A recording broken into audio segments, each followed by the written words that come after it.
Good afternoon, everyone. Welcome back to Auction for the Soul. This week's Perashat Ki Tesse, is a brilliant parasha into the psychology of a human being. And what I want to do a little bit is I just want to go through the first pasuk alone. This week is just the first few sentences of this week's parasha tell countless layers of understanding of how human beings actually work and function, and I want to try to unpack that for all of us today. So let's read the first pasuk. Pasuk reads, Ki Tesse milchama, when you go out to war against your enemies. Okay, Ki Tesse milchama. Hold on a second. Ki Tesse milchama. You go out to war against your enemies. Al oivyecha unatno Hashem elokecha biadcha, and Hashem will deliver your enemy into your hands. V'shivtat shivyo, right? And you will take captives. Okay, that's how the pasuk starts. And we have all kinds of fascinating questions over here on this one little pasuk. What does it mean, Ki Tesse milchama? Right? Why does it say Ki Tesse milchama? Obviously, if you're going to war, you're going out. What does the word Tetse add? Who else are you fighting against? You're going to fight against somebody else aside from your enemies. You're going to war. Obviously, you're fighting against your enemies. You're not fighting against your friends. And what is this idea of taking captives? So what does Rashi say? Rashi says Ki Tesse milchama. You're going to go out to war, right? He says over here, b'milchemet rishut. We're here specifically speaking about this idea of an optional war, a non-obligatory war. Okay, there are different kinds. There's something called milchemet mitzvah and milchemet rishut. This is not a war you have to fight. Milchemet mitzvah is a mitzvah of taking over different parts of biblical Israel, and that was a mitzvah. This over here is milchemet. We're talking about, reshut. There's another nation that's coming out to wage war against you, and now you have to defend yourself. And that's the kind of war we hear. When it comes to taking over the land of Israel, Rashi says, it doesn't say take captives. Pasuk says you can't let any soul live. When you're coming to take over the land of Israel, there are no captives. Okay? You're gonna go ahead and you're gonna take over everything. You don't leave anyone, but there's no one left alive in the conquest of the land of Israel unless they convert or accept the laws of the Torah. Rashi says v'shivtat shivyo l'rabot haknanim shetocho, to include this double language here, to include the Canaanites as well. Okay, even though they're from the 7 nations, they have this. We're taking over here. Even those you can take. Now listen to what pasuk says. Varita b'shivya eshet yafat to'ar. Among the captives, what do you see? An eshet yafat to'ar, a beautiful woman. V'chashachta ba, and you desire her. V'lekachta lecha leisha, and you want to take her for yourself as a wife. It's interesting over here. Of course, the men are the ones that are going out to fight the wars, and these are the guys that are getting themselves in trouble. So let's see what Rashi says over here. Okay, he says eshet afilu eshet ish. Even if this woman was married, right? She doesn't have kiddushin, and if you are going out to war and you take you found this gorgeous woman, she's a model, and you can't control yourself, there's a process called eshet yafat to'ar. Lekachta lechad isha. This Rashi over here is gold, and this is what we're going to be focusing on. It says, Lo dibra Torah ele keneged yetzer hara. This pasuk was written only for the yetzer hara. Rashi is saying this is not a pasuk that's talking about actually going out to war. He's talking about something different. This pasuk is talking about how you and I deal with our evil inclination. She'im ein HaKadosh Baruch Hu matira, if God would not permit this, yise'ena be'isur, okay? He would eventually come to do and take her in an illicit way. Aval im nisa sofo lihiyot son'o, right? However, if he marries her, he will ultimately come to despise her, as the pasuk says, Ki shneimar acharav ki tihiyen leish. Right? The pasuk says that eventually, if a man, right, he will come to marry this person. Ultimately, he'll have 2 wives, right? And his beloved wife will end up his original wife will end up hating him, and he'll get in trouble. The next part of the Torah tells us that there's something called ben sora mora, is a wayward child. Child is not listed to the parents, who goes through who's actually executed. Like again, Torah says that we never actually had a ben sar more. Therefore, if you're going to go ahead and you're going to take a woman who you find in this battle, this war, you're going to give birth to a child that does not listen to the parents. You can't control your desires. You're going to have a child that can't control desires. Mida connected mida. This makes sense. But let's go back to that pasuk again. Ki tesse milchama. We know that there's something called drush, right? There's some pasukim that you're going to read into, and you're going to kind of like this is the literal interpretation. This is the metaphorical interpretation.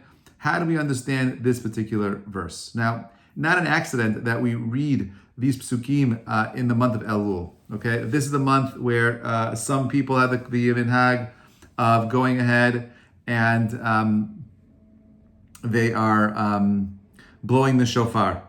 Okay, or blowing the shofar is a battle cry. The battle cry is that we're at war, and you're going to go out to war. You got to get ready for war. Now, what is the strategy for going out to war? What do you do? Why do you go to war?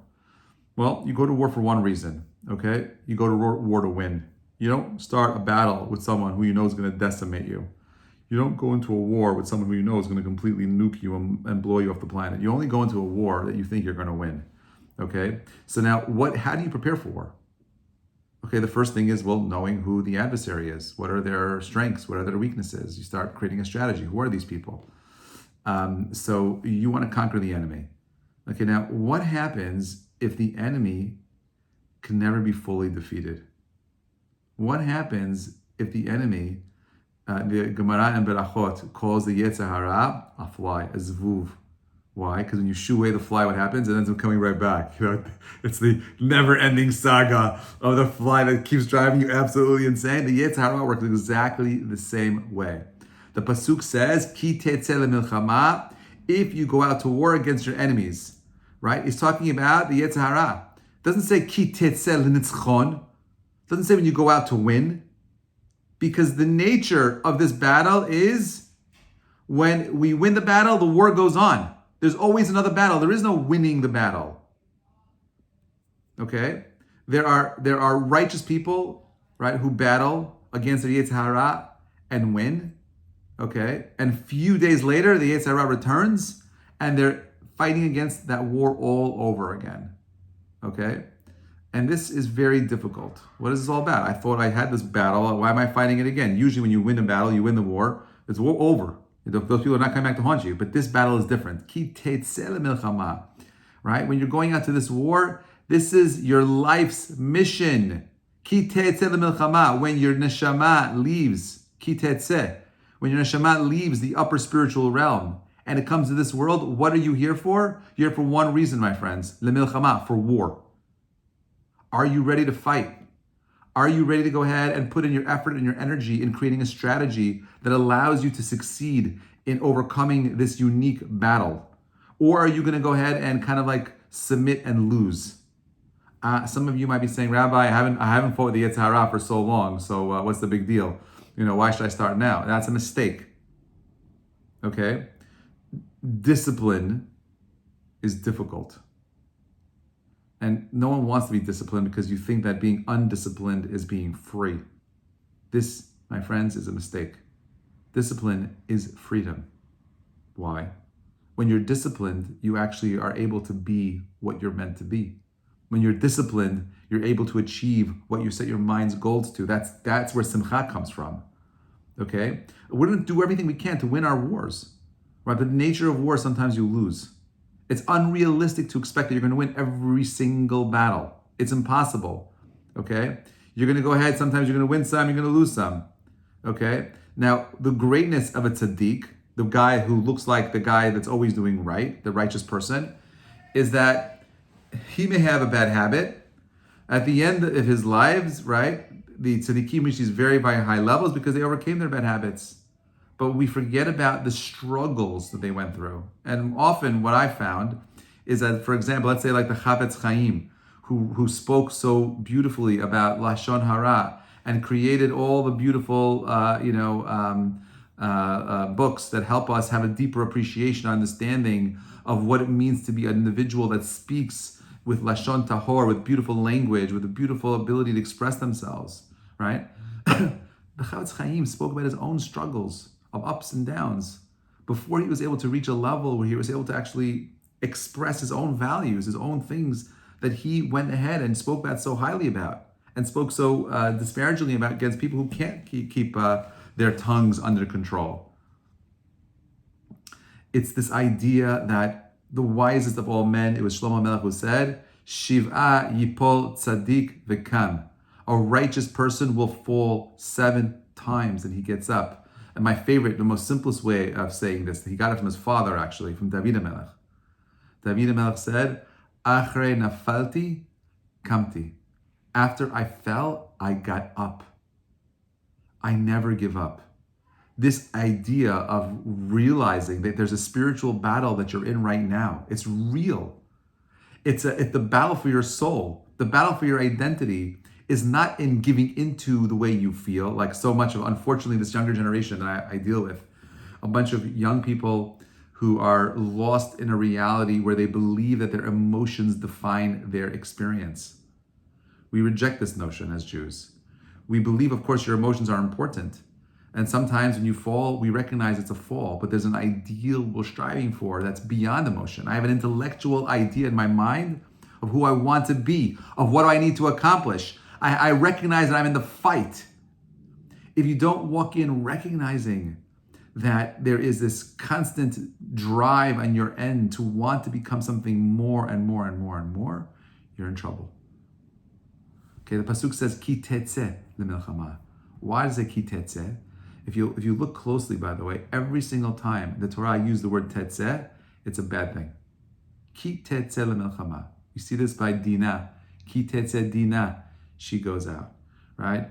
You see this in several other places also with Yaakov going out. You see with Abraham going out. And the Tetzes are always negative, except for Yaakov's. Yaakov's Tetzeh is a little different because he had spent all that time in creating a real strategy for his own spiritual development.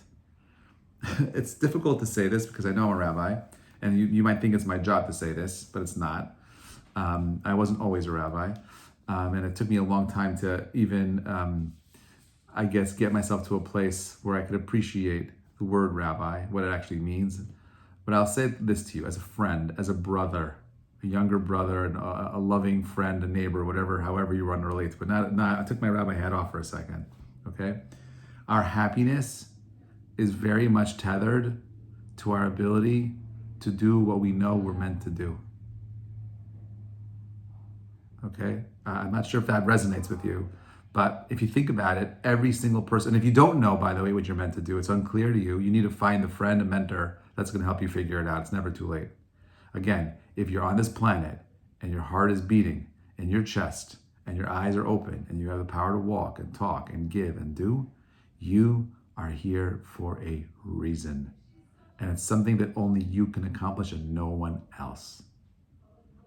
There's this idea of Ki Tetse. The first step to recognizing that you're in trouble is, knowing that you went out.